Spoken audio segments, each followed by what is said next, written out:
Assamese blogger পিকে YouTube চেনেলৰ নতুন এটা ভিডিঅ'লৈ আপোনালোক সকলোকে স্বাগতম জনাইছোঁ। আশা কৰিছোঁ নিশ্চয় আপোনালোক সকলো ভালে আছে। ভালে থাকক। আজিৰ ভিডিঅ'টো থাম্বনেইল আৰু টাইটেল দেখি আপোনালোকে গম পাইছে 2013 চনৰ শিক্ষাগুৰুসকলৰ পেঞ্চনৰ বিষয়টো কি হ'ব, পেঞ্চন এতিয়া কি দিব কি নিদিব, সকলোৱে OPS হ'ব লাগে বুলি সেইখিনি কৈ আছে। OPS এইকাৰণে হ'ব লাগে কাৰণ কেলৈ আমি যদি চাওঁ এতিয়া NPS আৰু OPS এতিয়া যিসকল 2013 চনৰ শিক্ষাগুৰুসকল অৱসৰ গ্ৰহণ কৰিলে তেওঁলোকে তো বিষয়টো NPS হিচাপে তেওঁলোকে যিমানখিনি পায় আৰু এজন OPS কৰ্মচাৰী যদি পেঞ্চন চাওঁ আকাশ পাতালৰ পাৰ্থক্য আছে। গতিকে এই বিষয়টো কি হ'ব তেওঁলোকৰ, আৰু এতিয়া ধৰি লওক 2013 চনৰ শিক্ষাগুৰুসকলৰ যি 5 বছৰতকৈ অধিক তেওঁলোকে লাভ পালে তেওঁলোকক সেইখিনি কি দিয়া গ্ৰেচুইটি, এই প্ৰসংগখিনি শেষলৈকে চাই আপোনালোকৰ মন্তব্য কমেণ্টৰ জৰিয়তে জনাব। আৰু এতিয়া এইখিনিতে অনুৰোধ কৰিম নতুনকৈ যিসকল আপোনালোকে আহিছে ভিডিঅ'টো চাবলৈ চেনেলটো ছাবস্ক্ৰাইব কৰাৰ লগতে কাষতে থকা বেল আইকনটো প্ৰেছ কৰি অল কৰি থ'ব যাতে নতুন এটা ভিডিঅ' দিয়াৰ লগে লগে আগতীয়াকৈ চাবলৈ পায়। তো ভিডিঅ'টো ভাল পালে লাইক এটা কৰিব আৰু আপোনালোকে কথাখিনি যুক্তিপূৰ্ণ হয় নহয় আপোনালোকে কমেণ্টত লিখিব। প্ৰথম কথা 2013 চনৰ শিক্ষাগুৰুসকলেতো OPSৰ আওতাত আহিবই লাগে। তেওঁলোকৰ যেতিয়া নেকি বিদ্যালয়সমূহ ৰিকগনাইজ যেতিয়া নেকি 92, 93, 94, 95, 96 এনেকুৱা ধৰণৰ আছে বিদ্যালয়, তো তেতিয়া সেইটো সময়ত যদি তেওঁলোকৰ বিদ্যালয় প্ৰাধিকৰণ কৰিলে হয় তেনেহ'লে এই শিক্ষাগুৰুসকলৰ আজি এইটো অৱস্থা নহ'লে হয়। এই অৱস্থাটো আজি তেওঁলোকৰ নহ'লে হয়, তেওঁলোকক এইখিনি বিশেষ আৰু তেওঁলোকে কৈ থাকিব নহ'লেও হয়।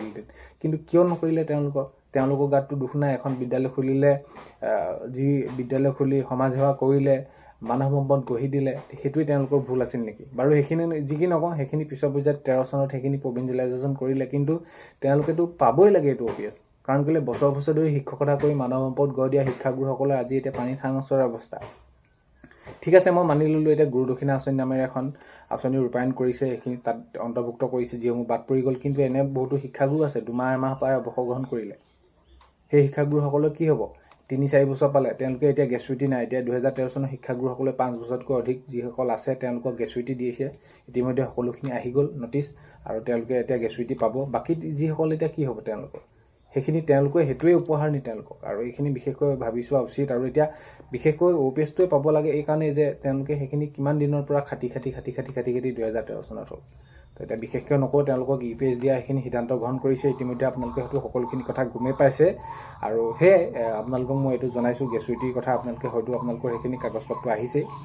আৰু এতিয়া কথা হ'ল কি, 2013 চনৰ শিক্ষাগুৰুসকলে UPS পোৱা এটা সম্ভাৱনা আছেগৈ নহয়, এইখিনি কাৰ্যকৰী দিশে গৈ আছে। তেতিয়া কি হয় কি নহয় আগন্তুক সময়ত দেখা যাব। কিন্তু এই 2013 চনৰ শিক্ষাগুৰুসকলে কিন্তু OPS পাবলগীয়া। আজি যদি চাওঁ 2013 চনৰ শিক্ষাগুৰুসকলে যি তেওঁলোকে এমাহ 2 মাহ 3 মাহ 4 মাহ 5 মাহ তেনেদৰে পাই অৱসৰ গ্ৰহণ কৰিলে, তেওঁলোকে 20, 25, 30 বছৰ কৰিলে। এতিয়া গুৰু দক্ষিণা আঁচনিত যিটো গাইডলাইন আছে ধৰি লওক তেওঁলোকে কিন্তু নাপায়, যিসকল বাদ পৰি গৈছিলে তেওঁলোককে দিয়া কথা কৈছে। কিন্তু গুৰু দক্ষিণা আঁচনিত কিন্তু সেই শিক্ষাগুৰুসকলেও আবেদন কৰিছে, তেওঁলোককো এইখিনি দিব লাগে। তো এতিয়া কি হয় আগন্তুক সময়ত দেখা যাব। কিন্তু এই বিষয়টো গুৰুত্ব সহকাৰে লোৱা উচিত। আৰু এতিয়া এই 2013 চনৰ বিশেষকৈ শিক্ষাগুৰুসকলৰ অৱস্থাটো দেখিলে সঁচাকৈ বহুত বেছি এটা দুখ লগা বিষয়। আৰু এতিয়া আপোনালোকৰ যিটো কথা প্ৰসংগ কৈ আছিলে যে পেঞ্চন কি হ'ব কি নহ'ব, UPS দিয়াৰ কথা এইখিনি কৈছে, ইউনিফাইড পেঞ্চন স্কিম। তো আৰু গ্ৰেচুইটিৰ ক্ষেত্ৰত আপোনালোকক মই এইখিনি ক'লোঁ, আৰু বিশেষ একো ক'বলগীয়া নাই। কিন্তু এই শিক্ষাগুৰুসকলৰ অৱস্থাটো দেখিলে বহুত বেছি এটা দুখ লগা, আৰু এই শিক্ষাগুৰুসকলৰ হৈ চিন্তা কৰাটো অতি প্ৰয়োজন আছে। আৰু যিটো দিম বুলি কৈছে অতি সোনকালে দিব লাগে।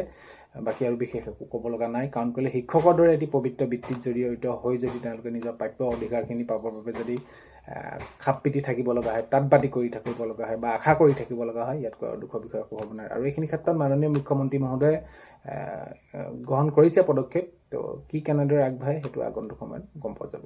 তো এইখিনি আছিলে ভিডিঅ'টো শেষলৈকে চোৱাৰ বাবে বহুতেই বেছি ধন্যবাদ। আজিলৈ ইমানেই, অন্য এটা ভিডিঅ'তে লগ পোৱাৰ আশাৰে বাই।